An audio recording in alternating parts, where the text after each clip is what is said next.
Sexoterica. So we got some response.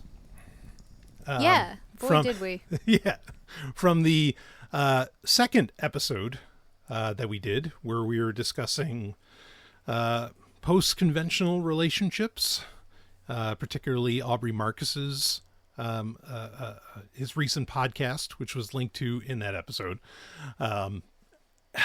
Which he's done a lot more podcasts covering this subject. Post-conventional. Where did that term come from? I kind of like nonconformist relationships. Yeah, well, I certainly enjoy nonconformist as well.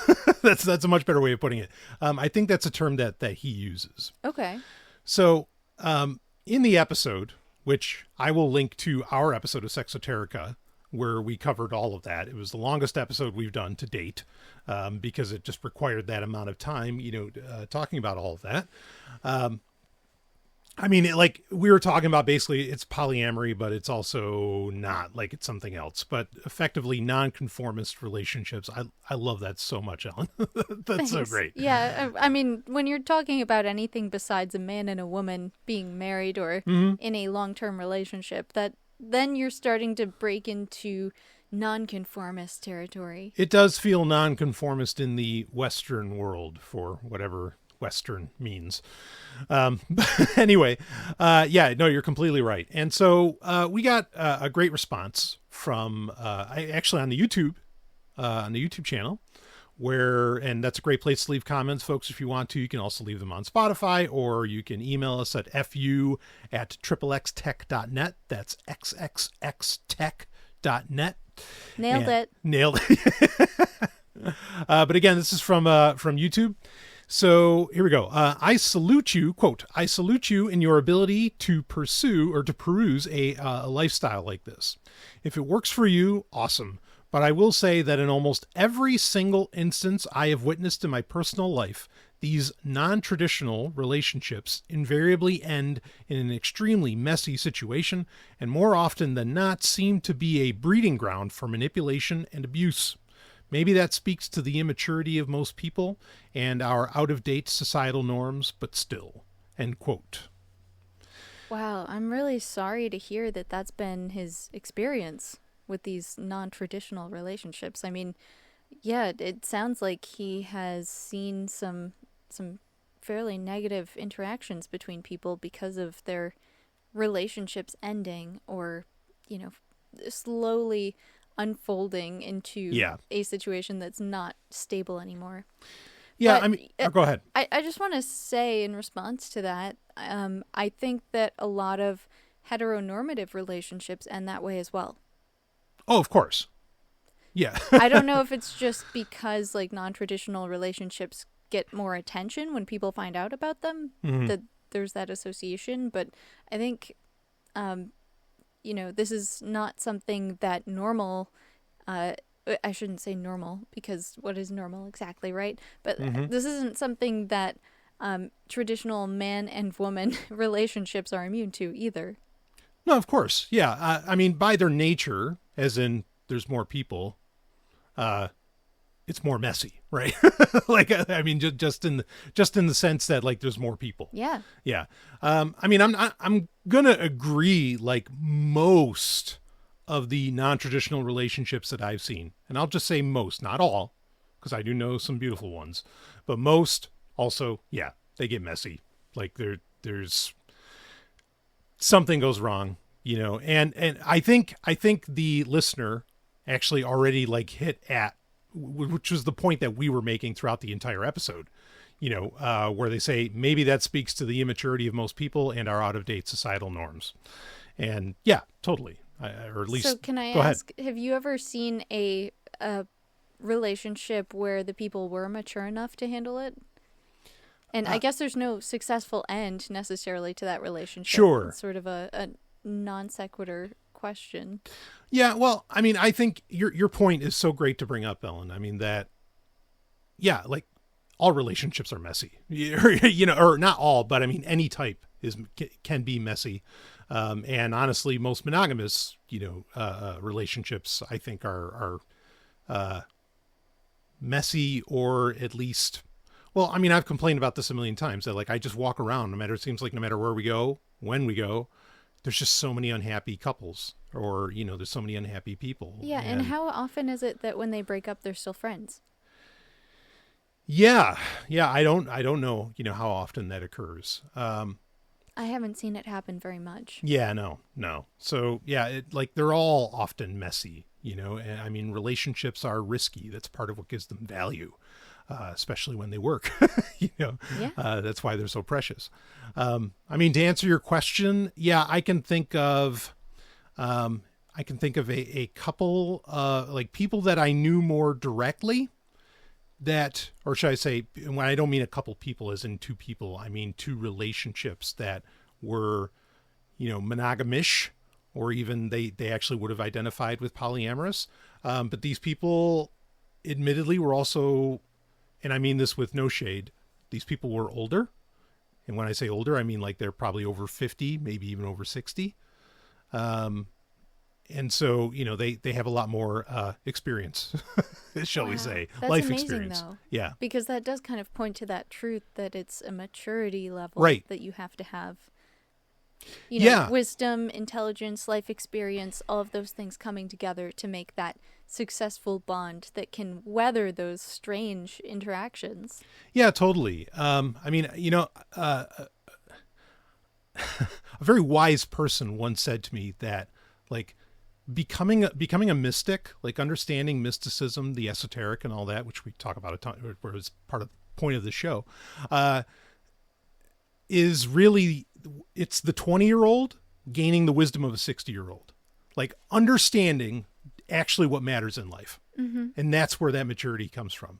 And I think that that's so brilliant, like in a very simple sense, like, right.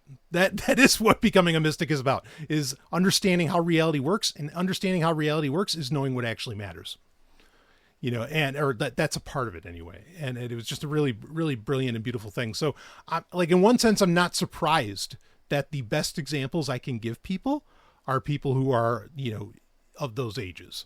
It makes you wonder, like, how long have they been practicing, or when did they wait until, when did they start? Yeah. I mean, the one, because they actually give classes on it.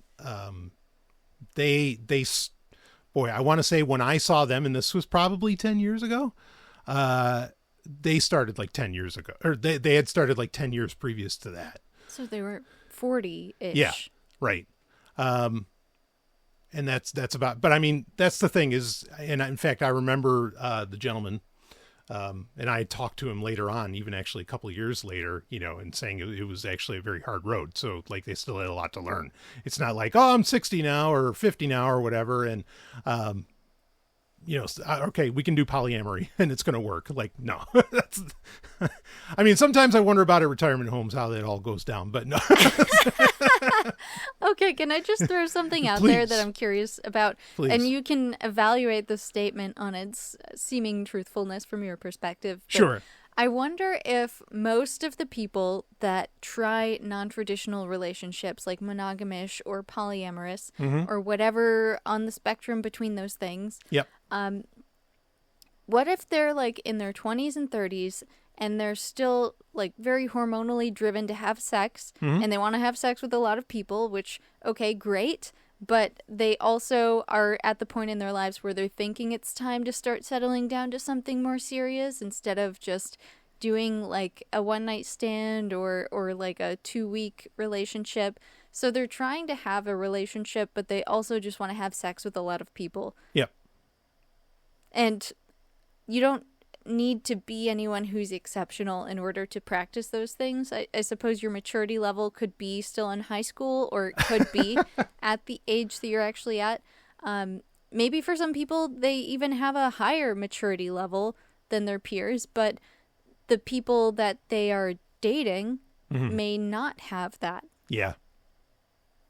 So that's my theory based on my experience and what I've witnessed and also taken part in. What do you think? As far as, I mean, like rephrase the question just a little bit. Do you think the people who have these non-traditional relationships that fall apart or that end messily, like this commenter said, are people who just want to have a lot of sex and maybe shouldn't be trying to commit to a relationship, whether it's traditional or non-traditional? Sure. I mean, yeah, I think a lot of times it's polyfuckery, right? I mean... So the mistake maybe is making a promise about being in a committed relationship with someone and not being able to emotionally uphold your side of the bargain. Yeah. I mean, there's such a deep road we could go down with this, because I'm like, in one sense, I'm not surprised at all that non-traditional relationships are taking off. You know what I mean? I'm not saying they're successful. Like, I agree with the question, or, you know, with the commenter that, like, yeah, most of the examples I've seen, not great. And I could, you know, tell my own stories as well, as I know you could, Ellen. But I think as our, shall we say, our material comforts and our sense, and it's a relative sense, of safety within society itself, as that has gone up, that doesn't mean life is better. That just means that those things have gone up, right? You know, standard of living and quality of life are not the same thing, and they're not equal. But as the standard of living has gone up, I think that there are, you know, there's fewer survival markers that you act upon, and so, like, in general, you're like opening yourself up to broader possibilities, more things to do, you know, and, you know, a big part of that comes with the exoticness of the other. It comes with, I mean, like, I can imagine that I feel that a lot of people, like, have this thought of openness, because, and actually, you know, I could almost contradict myself on this, but basically, like, people are, okay, so real quick, a couple of stats. One, people are getting married much older than they used to. Like, statistically, that's proven true. Okay. Which is a good sign. Yeah, right. I mean, because, and this is my point in the material comforts, is that people, and like a sense, and it's just a sense of safety, in that, you know, they're like, well, I don't need to do this right now to survive. I don't need to, you know, no, like, right. There's less social pressure. Exactly. Yeah. So people are more free to choose. Right. But the problem is, we're not that many decades removed from when, no, you got married at 20. You know, or you got out of the house at 18, you were married a couple of years later, you know, and you already had 2.5 kids within like 3 years. Okay. So, like, I mean, that's the generations, okay, that lived through that, or that were at that time, are still with us. And they're actually still very vocal, especially on Facebook. And, yeah. Right. And so, like, there's this odd... We're in a transition. Yeah, we're in a transition, but there's a disconnect right now. Okay. And so I think you have a lot of people who feel the safety due to society of, like, sleeping around a lot, but they also feel this transitional, or, you know, this legacy pressure that I'm supposed to be married in my 20s, you know, and so it creates also, you know, it's not just a generational disconnect. It creates a mental disconnect, as to where, you know, what might be the healthy thing to do. Yeah. Don't get married until you're 40, which is becoming the trend, because people are wanting to have a ton of fun in their, you know, like, younger years, you know, from 20 to 40. I mean, does any of this resonate with you, Ellen?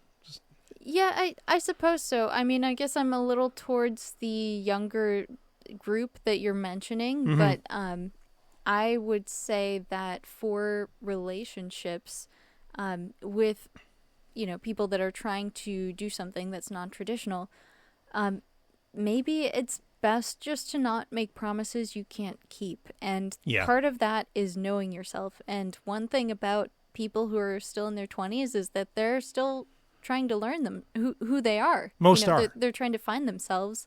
Yeah. And that is a process that takes years sometimes. And in that process, you might make promises and then realize later on, oh, I couldn't keep that. Right. That doesn't make sense for me to do.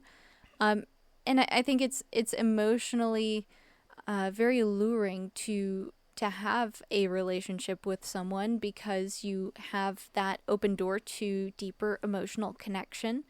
But like if you're not at the stage where you can really own your own feelings and control yourself, and you're trying to be in a relationship but a non-traditional one, and you're not being careful, which I think a lot of people are just not that careful, then you can end up hurting people. Yeah. And that's not something that anybody wants.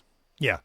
Yeah. I think that maybe there's some younger people I've met who have it more on the nose, where they're just not into relationships. Right.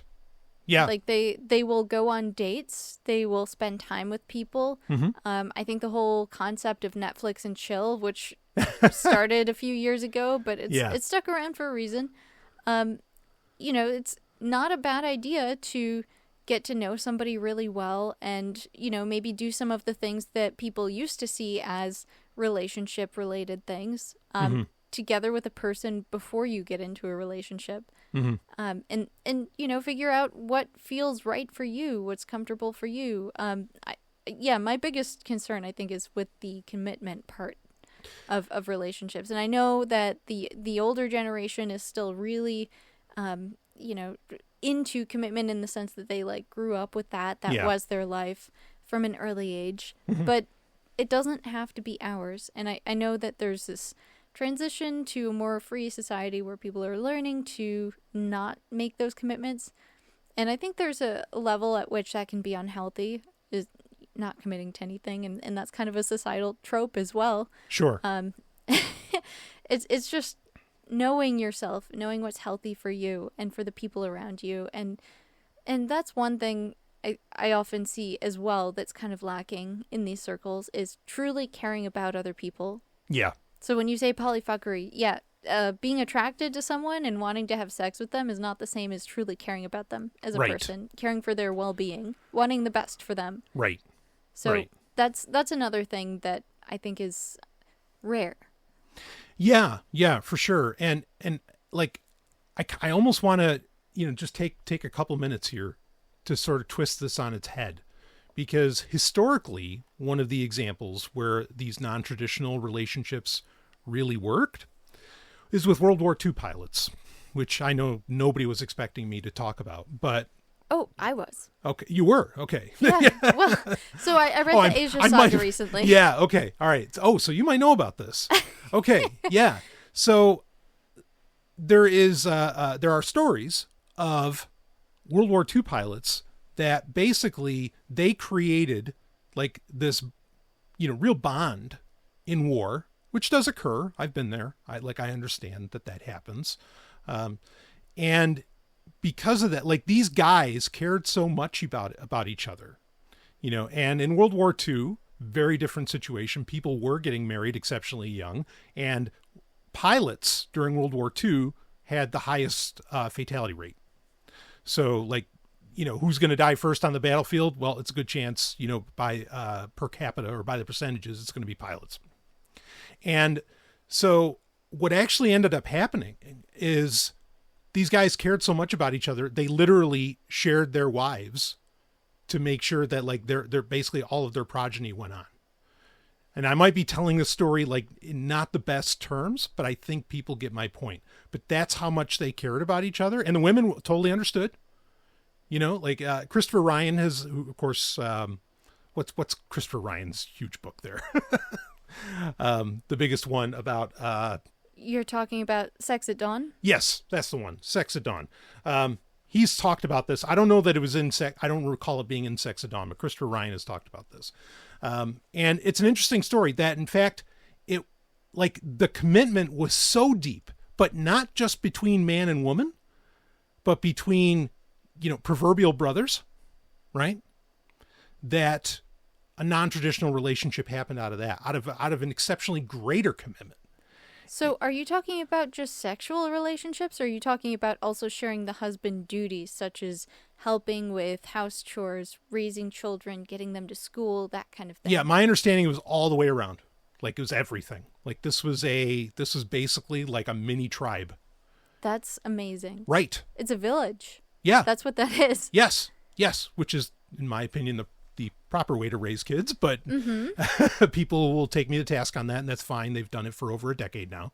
All right, but if you've raised kids, you know it's true. Exactly, which I have, and I know. So, and I think other people that are listening, like you said, you just called them out. Like, come on.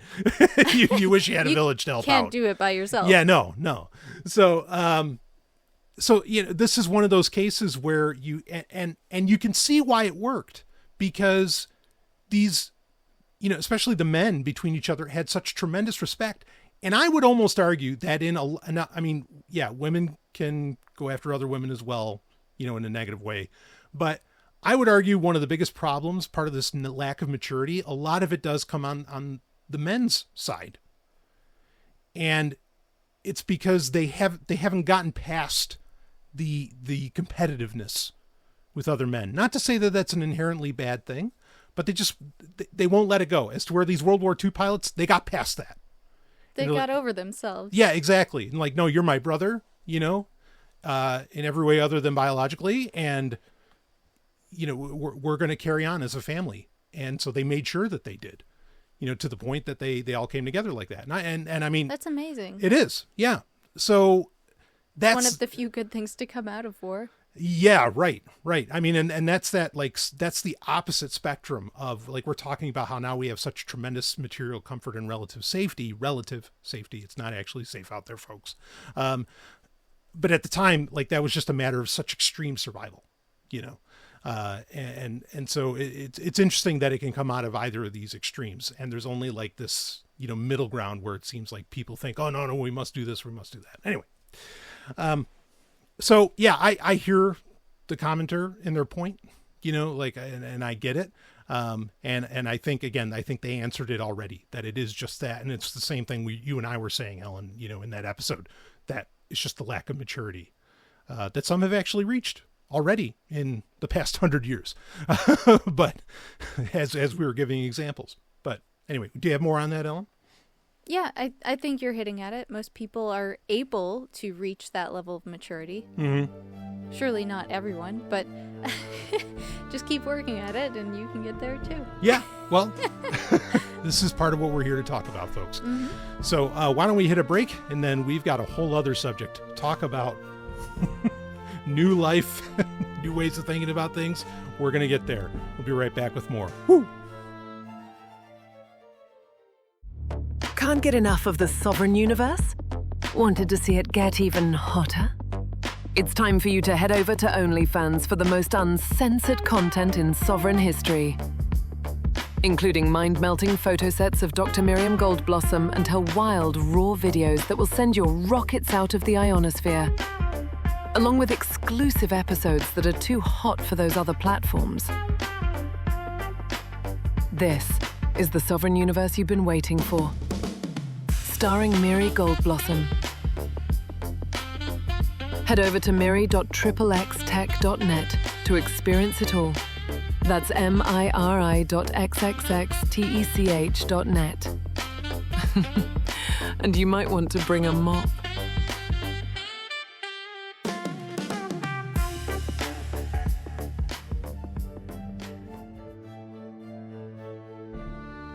So, you and I, Ellen, we had an experience.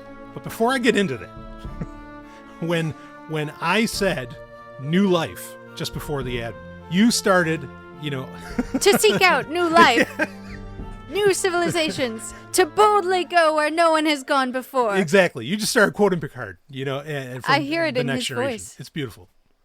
That is so perfect.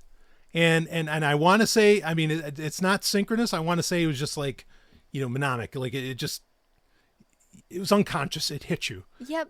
Knowing what we were going to talk about. But it's exactly on the nose. It's totally on the nose because it's one of the rare, people are going to understand why, because I'm going to bring up the examples. Okay. But you and I, so to give a very quick rundown, and you can correct any details, Ellen, of course. Of course. You and I have had experiences with ayahuasca recently. No. Okay. Yeah. See, there we go. We have not had experiences with ayahuasca. Okay. So ayahuasca is a traditional brew from South America, the tropical regions where these plants grow. There's actually hundreds of different types of plants that can be used in ayahuasca brews. Right. But as the two essential ingredients of an ayahuasca brew are an MAOA inhibitor and a source of DMT. Mm-hmm. So separately, these are not active chemicals, but together they become synchronous in your body and give you beautiful, colorful visions and experiences with other forces or beings. Or some serious purging, depending upon the dose. Which we did talk about when we talked about Aubrey Marcus. There is purging that can happen. Yep. But essentially, in the Amazon rainforest, there's hundreds of different kinds of plants that can be involved in ayahuasca brews. Our experience was with yage, which is the vine, which is the MAOA inhibitor. We then used mushrooms as the source of DMT. So we made, in essence, our Myhuasca brew. Myhuasca. I love that. I read it on some, like Trip Sitter? No, it was like a post that somebody made from back in like 2011 on. When people still had brains. It was just on a message board. Random, something somebody had written, but it was helpful to me, and I remembered it. So, yes, we made a Myhuasca brew. All right, so we had a Myhuasca experience. We've had a couple of them, actually, so far. And the first one was interesting. I mean, we don't have to necessarily tell that story, but the second one, we really upped the game. Yeah. We really upped the game. And it was next to the first experience that you had ever had or introduced me to, entheogenic experience. This was easily the most powerful. Or I guess minus the 2 times we did LSD. Those were incredibly powerful. Yeah, different though. Yeah, very different. So this is easily in my top 5 most powerful experiences. Okay. I love that you've had that many. Yes. Oh, yeah. So, at this point, we've had what, like 50? Folks, right. Folks, look. Open secret. We do drugs. Well, yeah. But so does just pretty much everybody else. And anybody you think you respect online or something like that, I guarantee you they're doing them.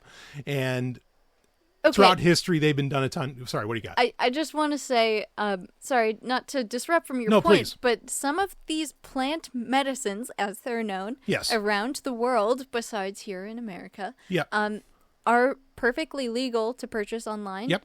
And you can buy them on Etsy or on other sites that sell plants. There's many, many different kinds of plants that can give you this entheogenic experience. Yep.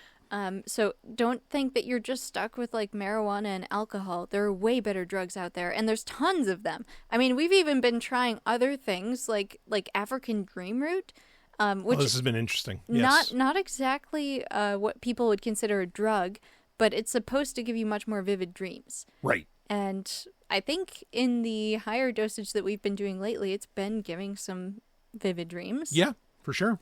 But just saying, you don't have to follow the same path that we did. There's other seeds or vines or leaves that you can purchase online that are perfectly natural and holistic and can help you heal in certain ways. Right. It just so happens that the one that we purchased, when mixed with mushrooms, had a very special effect.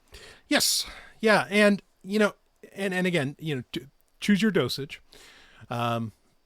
Yeah, we started small. Yes. And we worked our way up. Right.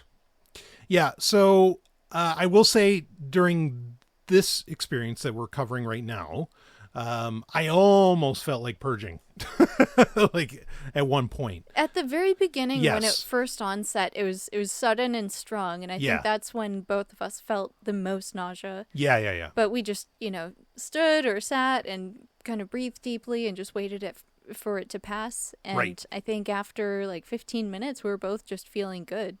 Yeah, exactly. Yes. Yeah. But at first a little rough, but you get through that. Yeah, it's just the onset is Right. so quick Right. with the method that we followed. Yeah. So, and I think because we were feeling that, I mean, we went outside for a bit, fortunately we live in the beautiful woods of New Hampshire, Absolutely beautiful. Yeah. I mean, and it's very quiet and, like we're quite very private. And,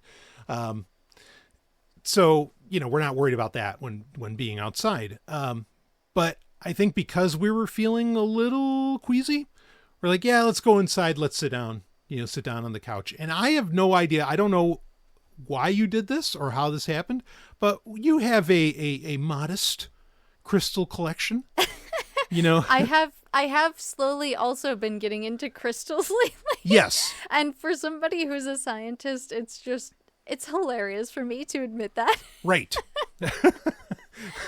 Yeah. But yes, we have a small crystal collection. Right. And so you, you totally did this.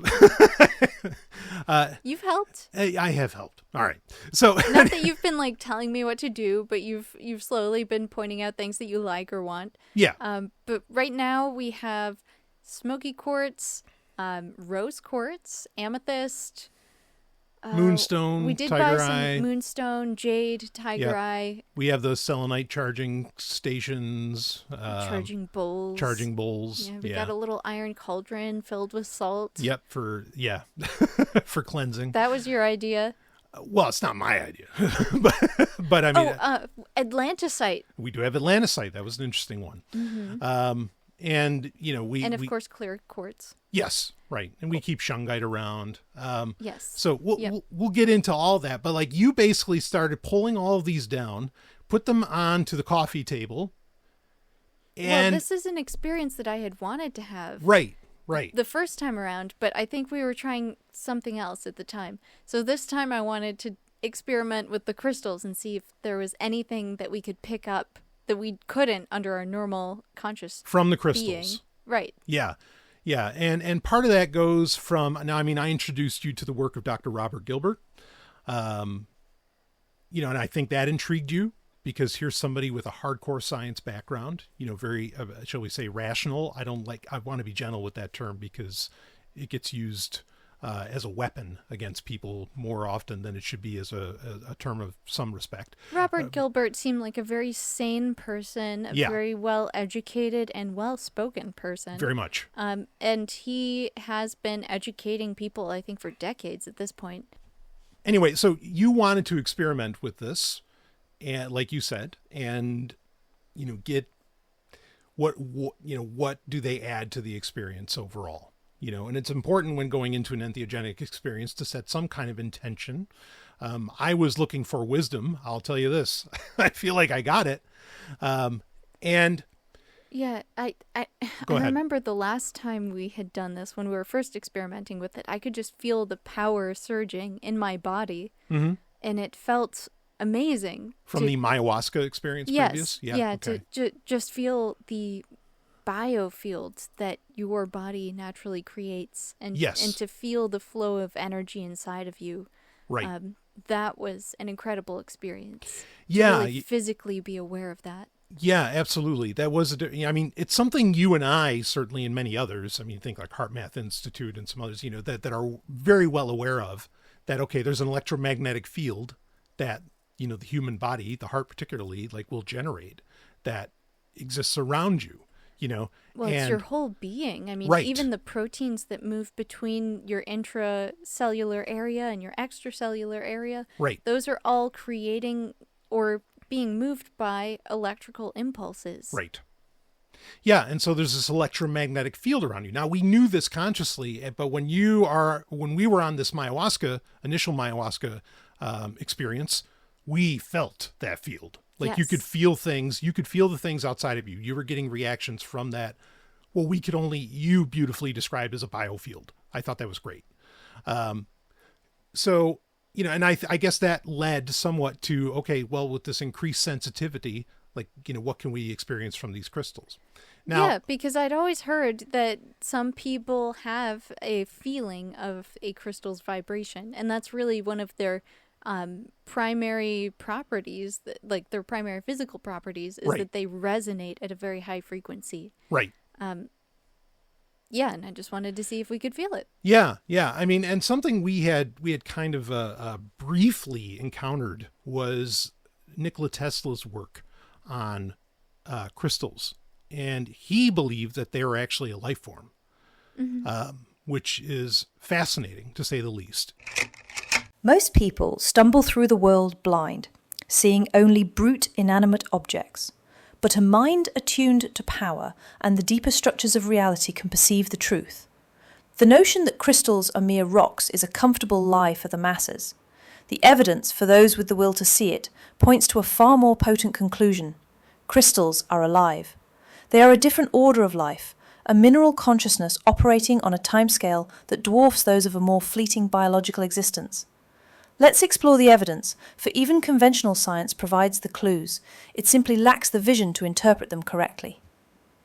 First, growth and form. A crystal doesn't just get bigger, it grows. Placed in a supersaturated solution, a seed crystal commands the chaos around it, pulling molecules from the fluid and arranging them into a perfect repeating lattice. This isn't random accumulation. It is the execution of an inherent blueprint, a powerful imposition of order upon its environment. This is the expression of a formative life principle, an act of pure will. Second, replication. When a crystal is shattered, each fragment possesses the complete energetic and structural blueprint of the whole. Each shard can become a seed for a new perfect crystal. This is a form of reproduction, a testament to its resilience and its drive to perpetuate its perfect form.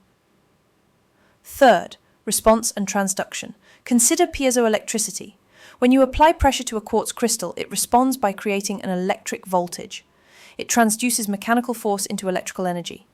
This isn't a passive dead reaction, it is an active response to an environmental stimulus. It feels the pressure and answers with power. This is the basis for its use in watches and electronics. It possesses a flawless rhythmic heartbeat that humans have learned to harness. And lastly, memory and homeostasis. A crystal's lattice is a state of profound stability, a form of energetic homeostasis. It can hold a stable vibration and store vast amounts of information, a form of memory. This is why we are building data storage technology using quartz glass, capable of holding terabytes of information for millions of years. This type of technology has been theorized since at least the 1980s, and can be seen in data crystals in seminal science fiction works such as Babylon 5. Indeed, what is memory if not a cornerstone of consciousness? This is not a new idea. It is ancient knowledge rediscovered by many in modern times. Nikola Tesla, a man who commanded lightning, stated it unequivocally. In a crystal, we have clear evidence of the existence of a formative life principle, and though we cannot understand the life of a crystal, it is nonetheless a living being. Tesla didn't see inert objects. He saw primary receivers and transmitters of the cosmic energies that animate the universe. He understood that to harness a crystal was to enter into a relationship with a living intelligence. Dr. Robert Gilbert's work with biogeometry also validates this. He demonstrates that life force is directly related to specific geometric patterns and energy qualities. Crystals are the perfect physical manifestation of these life-generating geometries. Their crystalline structure is not an accident of chemistry, it is a physical expression of the fundamental, living, organizing energy of the cosmos. Their ability to harmonize chaotic energy fields is the action of a living system, imposing its superior order on its surroundings. Others have discussed the intelligence behind the crystal form, like Robert Edward Grant. He reveals how the geometry of crystals is built upon the same fundamental mathematical constants, pi, phi, that are the foundation of all biological life. This isn't a coincidence. It is the signature of a single, universal consciousness expressing itself in different domains. The crystal is not just structured, it is thinking matter, its thoughts expressed in the perfect, silent language of mathematics and geometry. To see a crystal as a dead rock is anthropocentric at its worst and a failure of perception. To understand a crystal is to recognize a primordial form of life, patient, powerful, and eternal. They are a part of the planet's memory, its skeletal structure, and its nervous system. They are living beings. So the idea of, shall we say, and I kept using, when I've talked to others about this, I use the word communing. You know, the idea of trying to commune with crystals was, you know, a fascinating idea to me. I'm glad you thought of it because I didn't, you know, but you laid them out and you just started like, you know, trying to feel them. So yeah, I laid them out and I picked up the smoky quartz, and I remember being shocked by what I felt to be a physical sensation. Right. And of course these things can be imagined, like maybe that's what it was, but I'm trying to be more accepting and believe in the messages that I receive from my surrounding reality. Like if you doubt these messages that you're receiving too much, then you end up completely ignoring them. And I'm getting to the point in life where I want to start paying attention to these things. I want to like listen not just to my intuition, but also to these little things that are happening in the world around us that sometimes it's easy to write off as like, oh, it's just you know, me making this up because I wanted to believe this, or I wanted to feel it, but I don't think that's what it was. It was, you know, a real sensation that I felt through my hands and my arms. And with the crystals, you're saying? Yeah, with that smoky quartz. And I think that saying that you're speaking to them or talking to them or communicating, it's not exactly right, because like if Nikola Tesla, who believed that they were living beings, described the resonance properties that they have, and that's something that Tesla was really big into researching, was resonance. And there's even a story of him almost collapsing the superstructure of a building with a resonance amplifying device that he had built, right, which it's a super weapon. I find it incredible, and I could totally believe that about Tesla. He obviously was working on things that were ahead of their time, and that maybe the powers that be did not want him to succeed. Right. Because then they would lose a lot of money. And I think maybe crystals were a part of that. Like maybe he knew something about how ancients used crystals in technology. So I was thinking about Nikola Tesla holding that crystal, and basically the only way that they could communicate with us that we would be able to receive is maybe like a tone, or like a single tone, which is their frequency, their resonance frequency. And if there's some other I guess property that would arise from that, and maybe there's like subtones within that one tone, it would be in our mind in ways that we would understand, right? Because we can't speak the crystal language, whatever that is. Right. We can only speak we can only think really in terms of our reality. So images, colors, sounds, words, maybe even concepts. So I just like held on to it and kind of opened my mind to whatever it would receive. And that was a fascinating experience. I mean, did you feel the same, or did you have a similar experience when you picked up a crystal? Yeah. So, I mean, I agree with everything you said. And that's the reason I use the particular word communing. Like, I know that that's part of the root source of communication, which is part of the reason I do that. But like, yeah, it's not talking. It's very hard to describe what exactly it was. And so that's the only term I can really think of to explain what I was going through with that. And for me, I mean, there were so many like weird little powerful experiences that I had. For example, when I picked up the Moonstone, I held it in my hand. I closed my hand. I wasn't like looking at it. Okay. But suddenly, like, my field of vision was just almost like a kaleidoscope.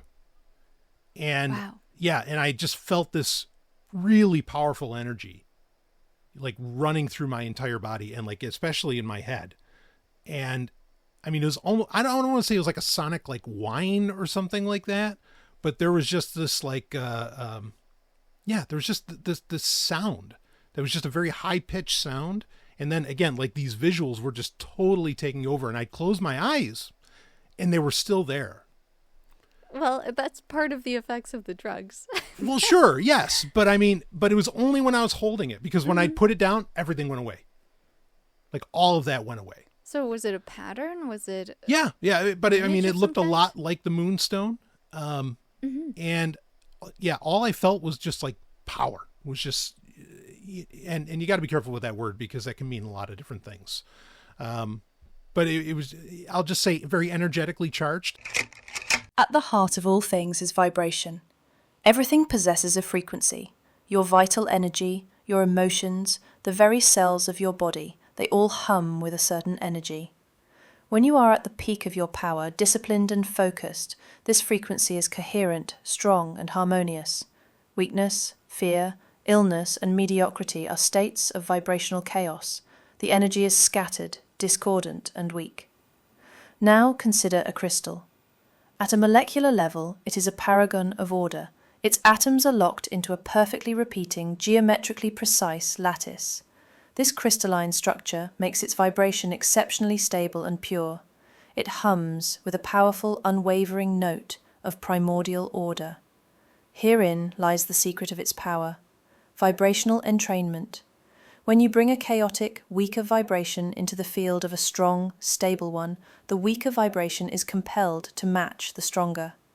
It is a fundamental law of energetic dominance. The crystal does not ask your energy field to heal, it imposes its own perfect coherence upon the chaos of your subtle body, forcing it back into a state of strength and order. It is a direct application of a superior will, in this case the unyielding structural will of the mineral kingdom. In the mystery schools, particularly within the framework of Kabbalah, we understand that all of creation is an emanation of divine energy, cascading down the tree of life through 10 spheres or sephirot. Each sephirah represents a specific archetype of power. Geburah is the sphere of strength, discipline, and severity. Hesed is expansive benevolence and powerful authority. Tifereth is harmony, balance, and the radiant power of the perfected self. Crystals act as physical anchors or conduits for these specific emanations here in the material world. Malkuth. Each stone resonates with the frequency of a particular sephirah. A piece of hematite or ruby is a vessel of Geburah. It grounds you, reinforces your discipline, and fortifies your will against all opposition. It is the stone of the warrior who commands his own power without flinching. A clear quartz resonates with Kether, the crown, the source of pure consciousness. It is an amplifier, a tool for magnifying your will and projecting your intent with absolute clarity. Lapis lazuli connects to the authority and vision of Hesed, opening the third eye not to psychic fluff, but to strategic insight and kingly command. Using a crystal is not an act of supplication, it is an act of alchemical alliance, consciously aligning your personal will with a universal current of power. I mean, again, we're talking about potentially, if we're to go with Tesla, like we're talking about communicating with actual life forms, and I want to explore that a little bit. And we can talk more about our experiences as we kind of go along and how it plays within that, I think. But I love how you mentioned Star Trek: The Next Generation earlier, basically. Yeah. Because this is like, I don't know. When growing up, I mean, I know Star Trek as well as any human being can. Yeah, there's the original series episode where the living rock was attacking people because it had babies. Oh, the Horta! Yeah! Right! There's that one. Yeah. Yes.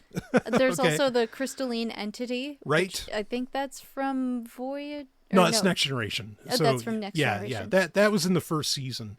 The second season, actually, it's episode 18. It's called Home Soil. That's another one where there is this like little crystal that they just don't recognize. They're trying to like terraform this planet, and they don't, like suddenly machines start failing on the planet and everything, and they find out it's very much like the episode with the Horta from the original series, but like basically this crystalline life is causing, because they're, the terraformers are basically going to kill them, and they're not going to put up with it. But it's fascinating that like Star Trek, once again, real Star Trek, was so far ahead of its time in exploring, what if there is such a thing as crystal life forms, and I don't think we think about it as much because in fact, ironically, the Next Generation also, I think for a lot of people, especially a lot of dorks, and I say that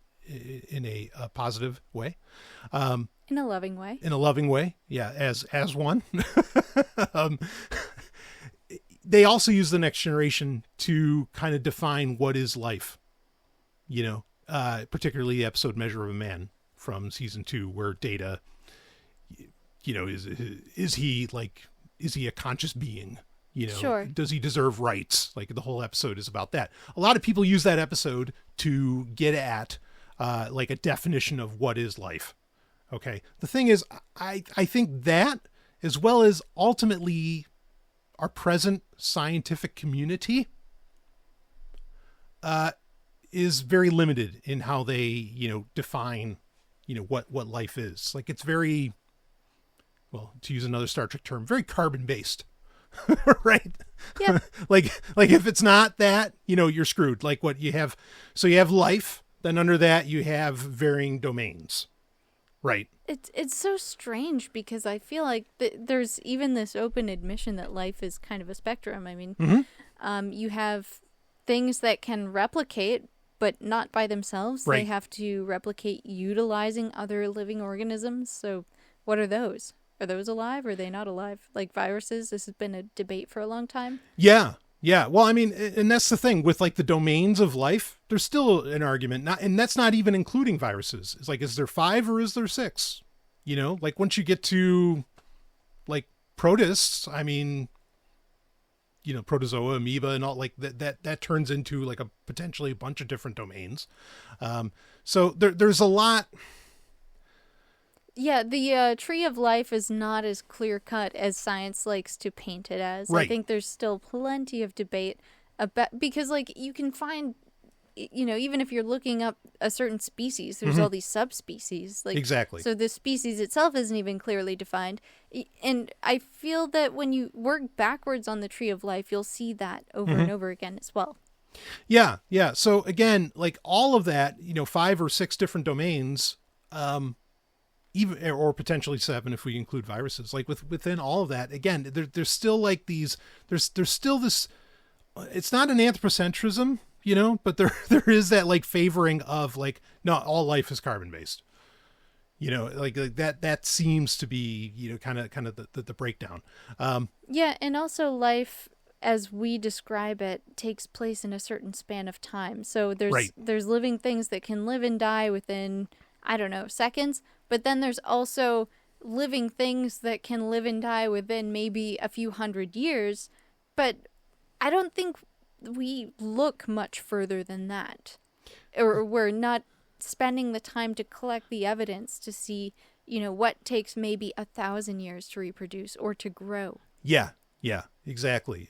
I think, again, that's part of that, where I will say it's somewhat anthropocentric in that, or anthropomorphic maybe would be the better term in this instance, that like, well, okay, yeah, a shark could live 400 years, sure. All right, a redwood tree can be however many hundreds, maybe over 1,000 or more, years old or something like that.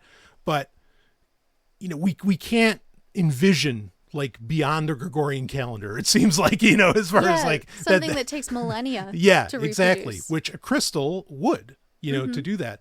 And so I was actually thinking about this, and I kind of like, I put together like a little bit of a list in that. So, a definition of life, and again, even in the scientific community, like you're going to get a billion different answers on this, on what is life. There's some people that believe there is one definition, and then there's, multiple different definitions depending on what your specialty is, I think. Yeah. Right. But yeah, some people feel very strongly about this. Yeah. So I'll run down mine. Does that work for you? And you Yep. tell me what you think, Ellen, as of course the resident scientist here. So I'm not going to claim I have the definitive answer to what life is. well, you can tell me if I'm like way off the mark. So Okay, list its traits. What are the characteristics? So here we go. So an internal organizing principle or will to form. So that is not that is required for life, but it is not a defining characteristic. Okay. All right. Let's keep. Okay, maybe I should say like that is by itself not a defining characteristic Right. of life. Right. Well, I've got more. So, but it would be part of it. So the ability to assimilate energy and matter to grow according to that principle. So like it requires that sustenance to grow. Would you say that fits with a definition of life? It requires sustenance. Okay. Yes. The capacity to store and transmit information. Well, I guess genetic information based on our current understanding of life. Yeah, I mean, I think this would very much fit in with genetic determinism, right? Like Richard Dawkins. Not to say that that's the truth and the whole truth. Okay, nothing but the truth, but it's part of it. Yep. It's funny that like genes are seen as the definitive proof of life, but Right. like what if there's other ways to store and transmit information? Yeah. Nobody's really talked about that. Exactly my point. So, yes, because, can crystals, like store and transmit information? Actually, yes. Like that's very much so. We've even explored that for use in electrical technology, like computers and so on, data storage, things like this. Anyway, the power, here's the last one, the power to interact with and influence its environment. Okay.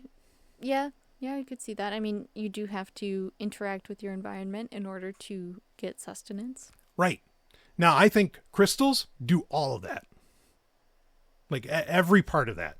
Yeah, they do. I think I'm just concerned that some people will hear this and say, that's not enough. That's not the full list. Well, I mean, if so, they can add to it. That's fine. Again, like I said, this, nobody has like that clear-cut definition.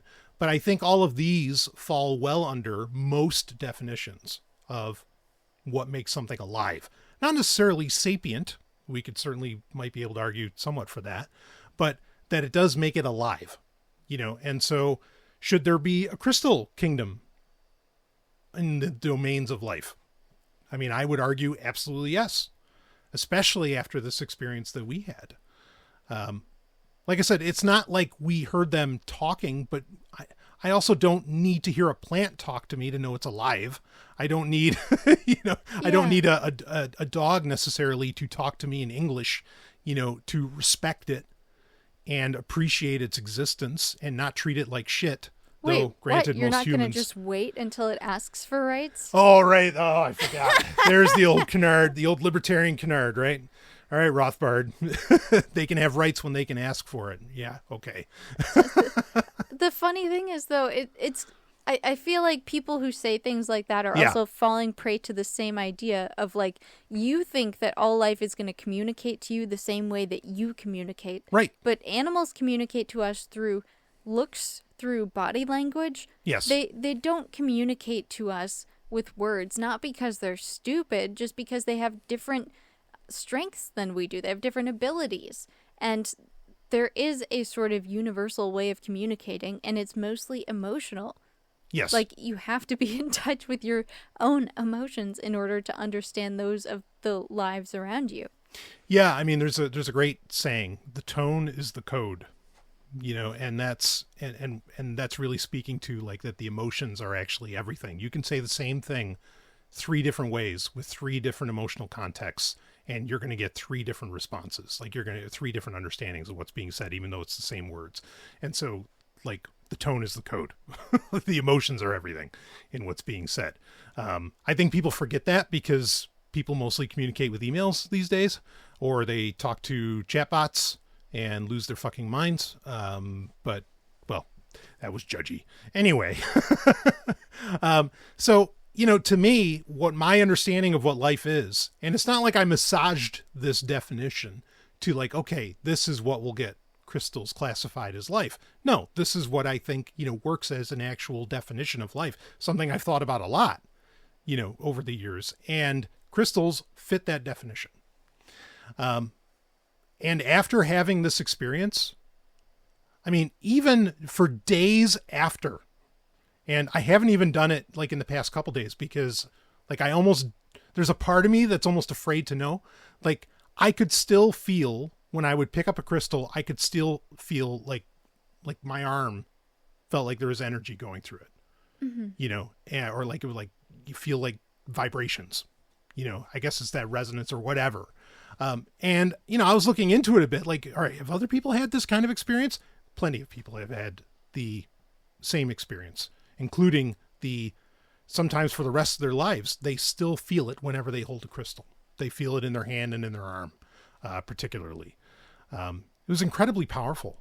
I mean, is there more you want to share? Like something that happened to you that maybe, I mean, are you convinced that crystals are life, or are you, being a good scientist and be like, well, there's a chance it's not. But, am I allowing my doubt to exist? Right. Well, yes. I'm also allowing my belief to exist. And I like to think that I came at this from a fairly rational perspective. Like, sure. I started down this path by researching, what is so special about crystals after all. And part of it is their lattice structure, which is, yes. Very regular, repetitive structure that allows for this high frequency resonance to exist. Mm-hmm. It's also a very stable thing. It also can replicate and store electrical charges or other types of information. Right. And this is a real phenomenon. So I guess I'm just going to jump in and say that, yeah, I did feel something pretty spectacular. I won't say that it was on the same level that you had mm-hmm. As an experience with the crystals, but there were a few that I held, and I even tried to do the super scientific thing of kind of forming a circuit with my body with these crystals. So like I held them at each end, and I right. kind of like held my arms up and formed a circuit or a circle mm-hmm. with my arms and my heart. Mm-hmm. And I was imagining like the current flowing through my body, flowing through the crystals as well. And then also kind of trying to feel the vibrations go through my body. And I would say that I had some visuals that came to mind when I held them, and sometimes they took the form of words or concepts. There's a crystal that we have. It's a quartz crystal, but it's also sometimes called Lemurian seed crystal. Mm-hmm. And that one I remember feeling very strongly drawn to as sort of like an angelic force or something that was showing us eternity in a sense. Like even when you look at it, you can see it. Other crystals that we have, I've read sort of about what they're supposed to do, like their metaphysical properties.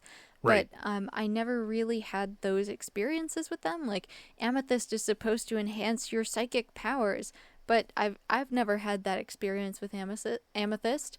And maybe a note for a future conversation, I do believe that psychic powers are real. Yep. Or they're a phenomena that should be believed. But when I was holding some of these crystals, you know, I did have that really great experience where I could feel a sort of raise in my own vibration. Mm-hmm, mm-hmm. But Yeah. I think you're much more sensitive to them than I am, in the sense that your reactions to some of them were much stronger. For example, we have a really small crystal, it's the smallest one in my collection, of tanzanite. Yeah. And when I picked it up, I didn't really feel anything, but you said that you felt an electrical jolt through your body when you touched it. I touched it, and yeah, exactly. Like I felt kind of like I was describing earlier with the moonstone, where there's just this intense amount of energy. Like I felt that. And it was just a weird experience because the rest of the crystals are so much larger, you know, and aside from the moonstone, like I didn't feel that at all with any of the others, but that one, it was like, oh, the littlest guy has, you know, has the most power. Like that's what it felt like to me. Maybe that's why it's so valuable. Maybe. Yeah. Yeah. I mean, like with the Lemurian seed crystal, like I remember looking into that and literally seeing galaxies. Mm-hmm. It felt like I was seeing entire galaxies spinning. They were in motion, you know. I mean, it was really, you know, again, all I can use is the word communing because it is no, you know, I'm not going to say I heard English or anything along those lines, you know. I heard, you know, I felt like I heard tones. And in fact, there was a point where I was coming out of the bathroom and I swear I could hear them. Like I called it singing. Mm-hmm. But, you know, they were probably 8 feet away and I could just hear this high pitched whine coming from them. You know, you know, and maybe, hey, like I'll be the first person to say that maybe it was just, you know, Your electronics, you have a lot of electronics. it could have very well been that because that damn HDMI splitter down there is so fucking loud. Yeah, that thing annoys me on normal days when I'm not tripping. I hate that. And you graciously got me a great TV for my birthday years ago, and I wanted to make sure it had enough ports on it, but man, you can never have enough HDMI ports, and they seem to never make ones that have more than 3. So anyway, but yeah, that thing is very loud. So maybe I was hearing that. Maybe it was the Myhuasca. You know, like I'm very, very open to that. But regardless, there were aspects of that experience that I wouldn't attribute to anything else than I was communing with some form of life. And I say communing, very particular, again. Yeah, I mean, like when I held the rose quartz, I really felt love. And Right. when I held the moonstone, I didn't feel the craziness that you felt, Mhm. but I did feel like a very fun, happy, loving energy. Yeah. I remember you were like, oh, be careful with that one. And I picked it up and I was like, oh, I like this one. I really enjoy it. Probably like all life forms, they love you. They just love you. Me, they're just like, what the fuck? Tell us Jew to put me down. But you know, that was the thing too. I mean, we were talking about it afterwards, and it did make me wonder if, like, you know, in the ancient Levitical priesthood, you know, where the high priest is wearing this breastplate that has all of these gems on it and everything. And like for the first time I was thinking about that, like I'm wondering if those were some kind of, I mean, they already have like a very mystical origin story, we'll say, and I'm not going to get into that, but I was wondering, I'm like, I wonder if they were part of the process in the Holy of Holies. They created a sort of signature resonance Yes. on the breastplate. Right, that made everything work. You know, I know like the ancient alien guys, blah, blah, blah. They want to say, oh, it was a technology, and they'll like show Darth Vader's like. Right, You know, it's a technology like the technology that you know, where we use like right. crude wires to transmit electrical currents. Like there are different forms of technology, buddy. Yes. Not just that. Yes. And that is so perfect to say, because just as I think we're just as anthropocentric or anthropomorphic, you know, in how we think of what life could be, we're the same way with our technology, in that we cannot imagine, or most of us have a hard time imagining other types of technology, you know, besides, you know, electromagnetism or magnetism, you know what I mean? Right. Or electricity, I should say. Yeah, this is, you know, an opportunity, and it was an opportunity for us to really like open up to some possibilities here And I walked away changed. I mean, not just because of the crystals. There were other experiences that were had that we won't get into right now, that were incredibly powerful. But boy, I mean, I think, were we communing with the crystals for 2 hours, 2.5 hours? Mm-hmm. It was a long time. Yeah, something like that. Yeah. I mean, and I know there's a whole realm, there's a whole field around, like crystals for healing, placing them on the body. That's something I've been learning about recently. How to properly care for and create an alliance with your crystals. First, cleansing. When you acquire a crystal, it carries the energetic residue of every weak hand that has touched it. You must first purge it, stripping it of all prior influence. This is not a polite request. It is an exorcism. Bury it in the earth or in salt for a day. Expose it to the raw power of a thunderstorm or the stark light of a full moon. Wash it in cold running water, visualizing all foreign energy being torn away, leaving a clean vessel.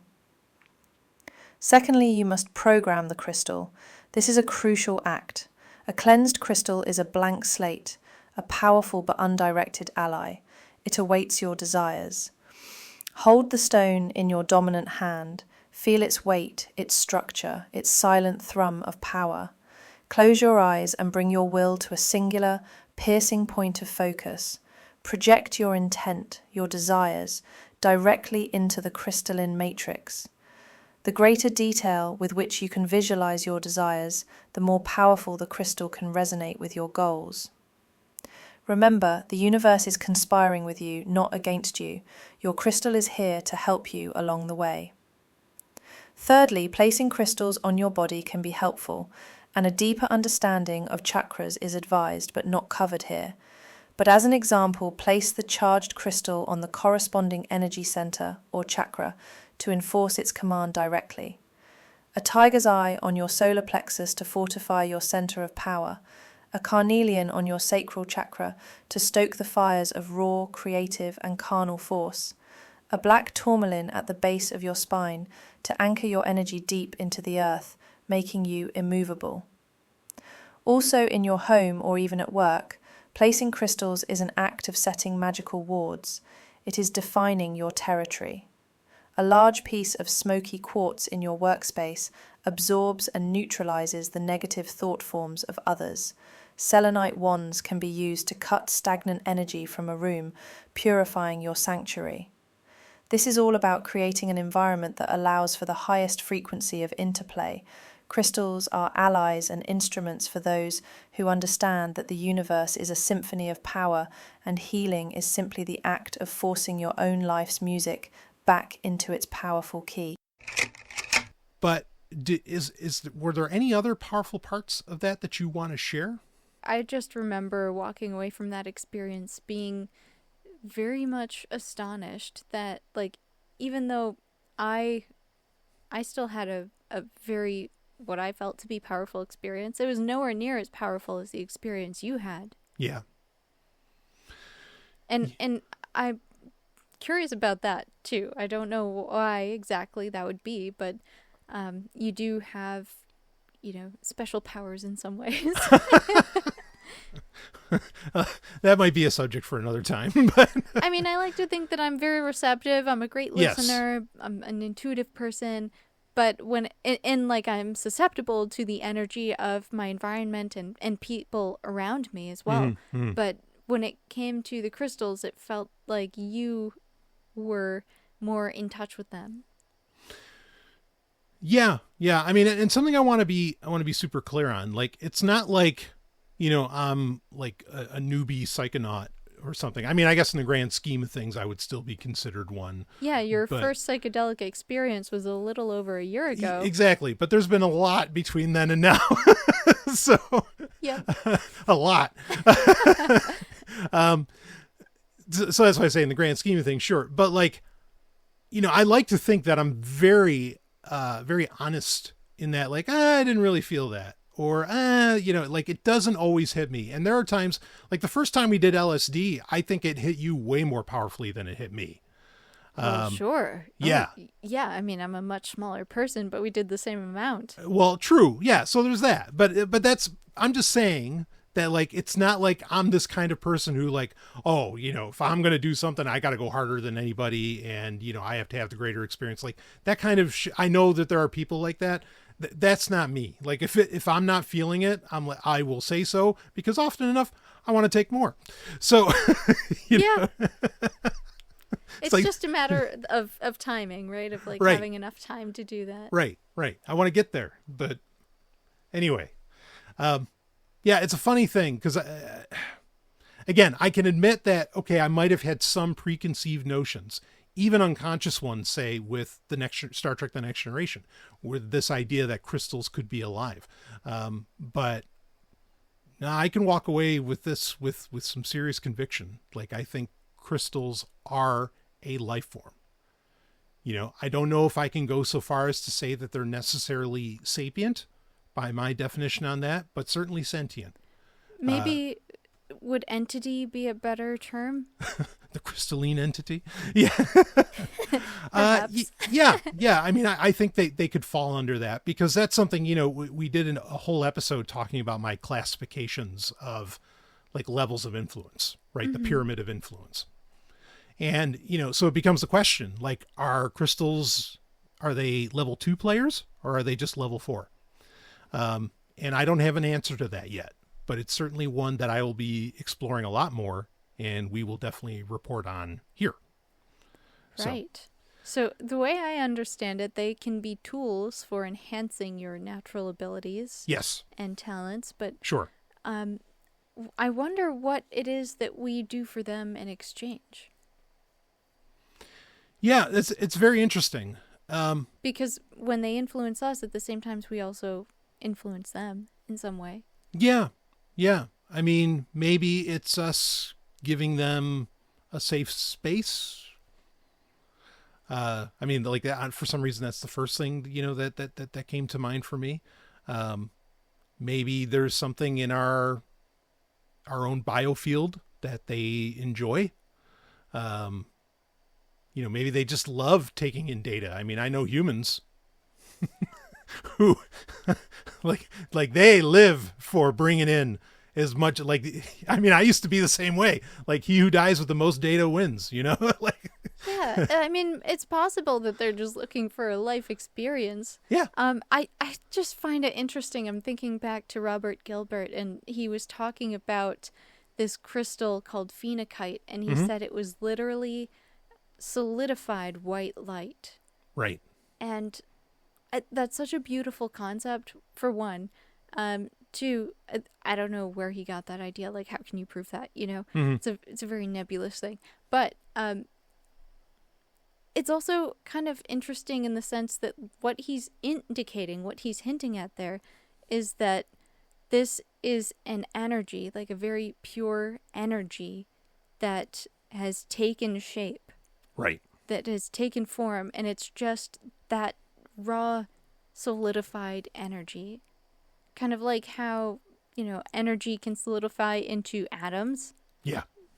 Energy can also solidify at a grander scale in a more organized fashion into these crystals that are composed of multiple different types of atoms. Right. So I don't know, maybe they just exist for their own existence, Maybe they're just there because they are there. Yeah. Because they're part of the fabric of reality. Yeah. Another part of the universe getting to know itself. Yeah, just a very real manifestation. Right. Of the energy that exists within the universe. Yeah. And so for me, I mean, it just like a key thing for how to look at these sorts of things, is, they're allies, like if they're mm-hmm. life forms, they're allies in this whole thing. Just like, like dogs can be allies. Cats can be, I don't know if ally is the right term, but companion, entertainment. Yeah. It's weird. Cuddly. Because cats choose you. You don't really choose cats. But they can also protect your home. Well, that's what I'm from saying. Yeah. rodents and snakes Right. and spiders and Right. other insects. Yeah, I don't think we can call cats allies, but like they can call us allies maybe. Anyway. I would say Captain would definitely run away from a fight, or like if I was in a fight next to him, he might accidentally attack me. Yeah, in right. his rage. So Yeah. yeah, I hear what you're saying. Yeah. So anyway. They're not exactly good to have with you in a spot of trouble, but Right.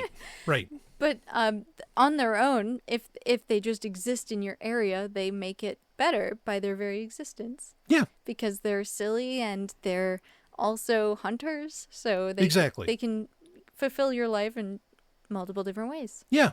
Yeah. And I mean, and now, like, I'll go out on a limb here, though I'm far from the only person to say this sort of thing. I mean, but like I'll even, there's times now where when I'm at home, I walk past the crystals and I'll just be like, hi boys, and I always stop and say hello to them when I Right. come home, because I put my glasses away right above the shelf where they sit. right. And I always get this warm feeling of like welcoming and friendship when I see them. Exactly. Yeah. And sometimes I'll even take a minute to just touch every one of them. Yeah. Now I'm sure somebody would want to leave a comment on YouTube or something saying like, "Oh, you guys need more friends," or something. It's like, no. I come home from a place where there's over 1,000 people on site every day. Yeah. So I get plenty of human interaction. Exactly. Yeah. Yeah. So, boy, I did want to like side tangent into, okay, like are diamonds considered, like it's an interesting thing in that, because so shungite, we have shungite. Yes. Okay. When I touched the shungite, I didn't feel anything. And in fact, I almost felt like a negative, like nothing, you know what I mean? They're a void. In essence, they're almost like a black hole in the sense that they're so absorbative. Yeah. And that's because one of the major components of shungite is a form of carbon Right. known as buckyballs. Right. And these are used industrially as lubricants, but they can also be used in other ways, and apparently have some very unique electrical properties. So one of the claims about shungite is that it can protect you from like radiation from cell phones. Yeah, EMF, or 5G, or Wi-Fi. blah blah. Yeah. Yeah. And that's partially because of the special electrical properties that these buckyballs allow the shungite to basically absorb that Yes. energy transmission. Right. Yeah, I mean, and I felt very much like I felt that. And it's interesting because, in my, I'm not going to claim to be an expert when it comes to crystallology or whichever terms that people want to use. I've certainly had a fascination my whole life. I mean, I grew up right near the Herkimer diamond mines and went there all the time. And Wow. Nice. Yeah. And so on. But I find it interesting that more of the carbon-based kind of crystals or parts of the mineral kingdom don't really seem to have a place in like, the occult study of crystals. Like diamonds aren't so much of a big deal, it Do seems. fossils? Fossils? I don't believe so. That's an interesting one to me, is that some people will claim fossils have special properties. Well, they make oil, supposedly. Yeah, so diamond's another form of carbon. It's not the same, but Yeah. it's the traditional lattice form of atoms that people recognize as crystals. Right. So carbon can exist as that. It can exist in sort of a soccer ball shape, and then it can also exist in sheets, in two-dimensional sheets. Right, like graphite. Yeah, graphite or graphene. Or graphene, yes. Graphite is those two-dimensional sheets stacked one on top of another. Exactly. They're not covalently bonded together. They're just held together by these interatomic forces called London forces. Anyway, carbon can also be just, plain elemental carbon. Yeah. Life is, most of organic molecules are, based on carbon. So, yeah, it has a lot of different forms in our world, but you're right. The diamond, the shungite, even graphite or graphene, not really seen as having metaphysical properties. Exactly. There you go. Yeah. Yeah. It's weird. And it's like, I know one of the big deals around, or one of the points for like saying that crystals are life forms is, what is it called? The piezoelectric process that they... Piezoelectric? Piezoelectric. Yeah, that's it. Yeah, it's the same concept behind a Bic lighter. Right. Yeah. So would diamonds still have that, correct? I don't know that diamonds would. This is a property of quartz crystals. It's not a property of all crystals. It depends on the molecular bonds. Yeah. So what shape do those take? Yeah. So I wonder about this. But anyway, we don't have to get sidetracked on. I mean, we already got sidetracked, but we don't have to go down all of that. But this was just an incredibly powerful experience. Mm-hmm. I mean, Ellen, if you want to wrap this one up, I mean, I will just say that, like, I think, if you're having an entheogenic experience, pick up a couple crystals, see what happens. I'd be curious to hear from you. And hey, leave it in the comments. Email us, fu@xxtech.net. Any way to get in touch with us. Do you have anything? Go ahead. We insane? Or we let us know. talking You about can say real it. things? Right. Have you had an experience like this before? Exactly. Yeah. I mean, if you thought our non-conformist relationships are crazy, hold my non-alcoholic beer, please. Oh my gosh, you guys, I'm going down the rabbit hole. I'm spending a lot of money on crystals. Is it worth it? You got to let us know, folks, in the comments. Are they just pretty rocks? Yeah. Or is there something there? Right. I still like to have them around even if they are just pretty rocks. Oh, they're still gorgeous. Oh, yeah. Yeah, they're still absolutely Totally. gorgeous. Yeah. And I mean, well, that's a whole other rabbit hole to go down. Like, why does gold have value? But anyway, go ahead. Even if it is kind of imaginary, it's still so much more pleasant for me to look at these rocks, these pretty rocks, and to feel a sense of connection and love and warmth and friendship than to just look at them and be like, meh. Yeah, I mean, even if it's just biophilic, it's ultimately, it would still be that. Like, that's still a net benefit for your health. Totally. Yeah. And I think that's one of the things that initially got me convinced to buy a crystal in the first place was even if it doesn't actually do anything physically, even if there's no like real phenomenon besides the psychological is enough for me. Yes. To have that reminder that like I am a wild being and that I came from nature and that I have these intentions of my own outside of what I do for a living. Right. And that's so important for me to remember to hang on to throughout the day because I have a really stressful job. So I'm grateful to crystals even just for that. Yeah. Even just as a reminder, that guess what? Actually, the earth is beautiful. It's still beautiful, even with all the bad shit going on.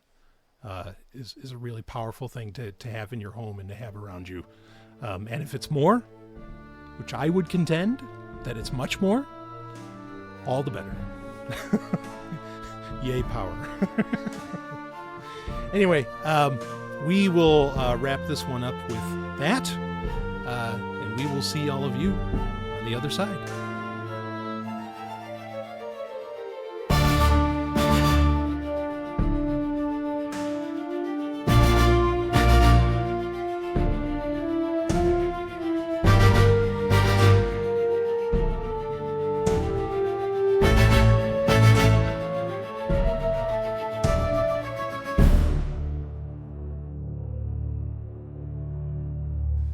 Testing, 1, 2, 3. The golden tripod. The golden tripod. That's what I got. I mean, you've called me a lot of names. That's not one that I've ever heard, but... It's yours now. I love it. All right. Ooh, let's go downstairs.